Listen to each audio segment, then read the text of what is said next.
one of the largest expense from families, paying rent.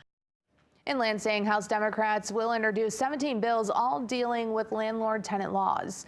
They primarily deal with protection for renters. The legislation would extend the time tenants have to catch up on overdue rent from 1 week to 2 weeks. It would also prohibit junk and hidden fees and require timely repairs.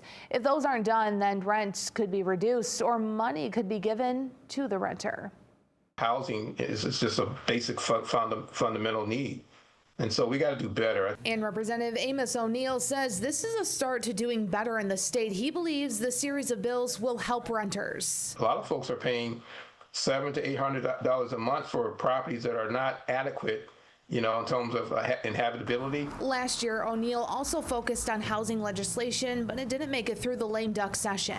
I think systemically, we've had issues with housing across the board, and it's not just an urban issue. Michigan has nearly 1.1 million renter households. That's according to published data from the National Low-Income Housing Coalition.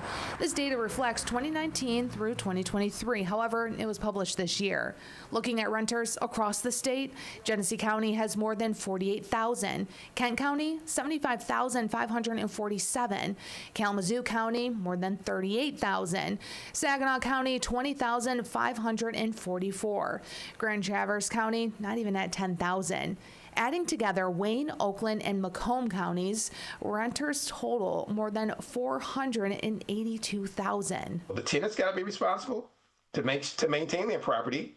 And the landlord's got to be responsible to make sure the property is up to code. Erica Farley, the executive director of the Rental Property Owner Association of Michigan, has concerns about the proposed legislation. There's no question that with something along these lines that is so large and sweeping, that as people are considering, do they stay in the industry? The industry of being a landlord. Farley fears this will deter people from renting out properties, which she says would be detrimental to the housing situation in Michigan. They're taking a hatchet where potentially a scalpel is needed. There's no question that, in my mind, that this will make it more difficult, because the consequences of a lot of this legislation is that it's going to snowball and it'll create higher rents and a more difficult renting environment for everyone. Sponsors of the bills plan to introduce them in the coming weeks. They would still have to go through committee, pass in both the House and the Senate, and make their way to Governor Gretchen Whitmer.